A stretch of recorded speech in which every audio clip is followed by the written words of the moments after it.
So, Josh, we've had 3 sessions together so far.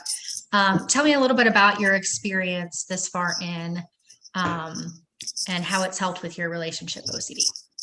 Well, so far it's been a very pleasant experience. I definitely feel like within the 3 sessions, I've learned a decent amount about the ROC OCD cycle, and even myself a little bit, and then also learning some of the exposure techniques we've gone over, and we continue to work on. It's been very nice. It's definitely, I would say, when we started, I was in extreme panic.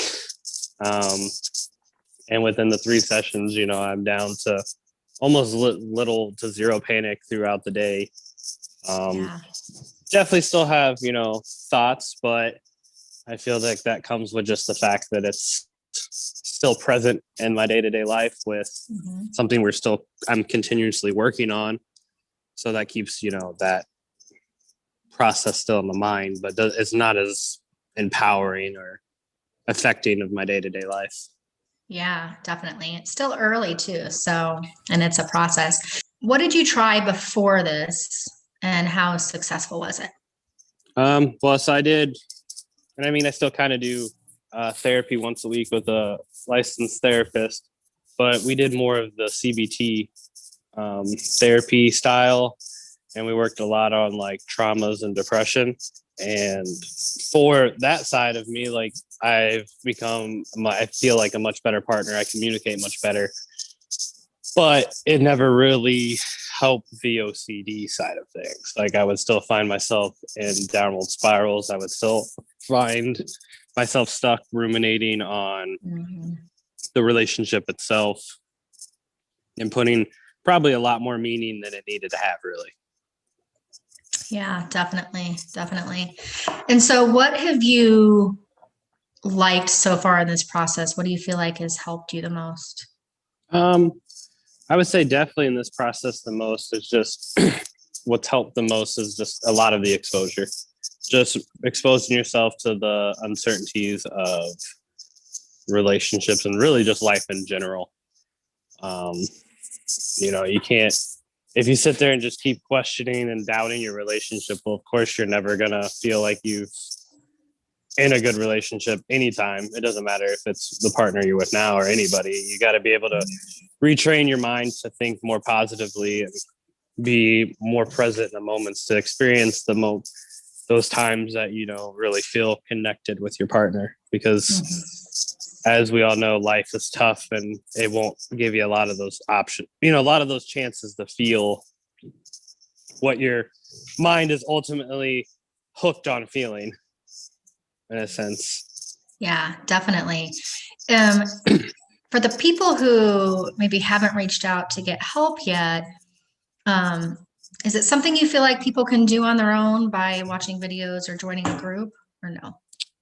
No, I tried that. I've had OCD and anxiety since I was in 5th grade. So I'm 29 now, so you got to think that's 17 to 18 years. Yeah. As a little kid, obviously, it was much easier to kind of get through because there's so much going on. You're so distracted with friends and school and all this stuff and of course, I was on different medication at the time. I was on Zoloft, but I was also on Klonopin, which I thought was very helpful for my anxiety. But I was able to stop taking my pills and was off of them for the longest time growing up, because it was just, as a kid, it's much easier. You don't have the life distress, the life stress as you do as you start getting older. And if it wasn't for, my girlfriend now and stuff like that, I still might be out there trying to do it myself, but you can't. You're going to get stuck in these cycles every time. You're going to keep looking up, watching videos, and eventually it's just going to come a compulsion, and it's going to strengthen that anxiety. Yeah, absolutely. Yeah. Is there anything, so tell me what you would want to share with people who might be struggling with either relationship OCD or any other form of OCD, that might be thinking about reaching out to me to get help? I would say do it. Do it now.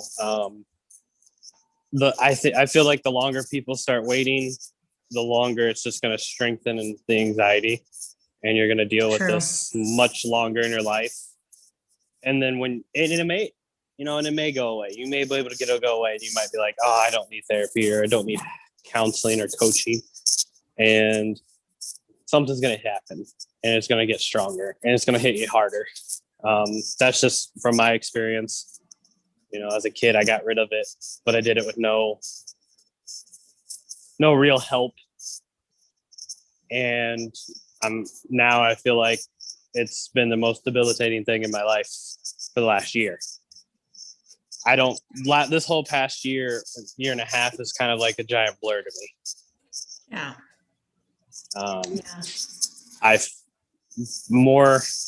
I'm discovering more and more every day, even every week, how much I'm actually really not seen or missed, because I've been trapped in my head. Yeah. Yeah. It's so common. And you're right. The longer people wait, the more you're basically doing the same habits, compulsions, staying in those same cycles, and reinforcing the OCD. And again, it doesn't mean that if you've had OCD for a long time that it's that you can't get better, because you can. But awesome. We still have more to learn, more to do, but you're doing amazing. And thanks so much for sharing this with everybody. Absolutely.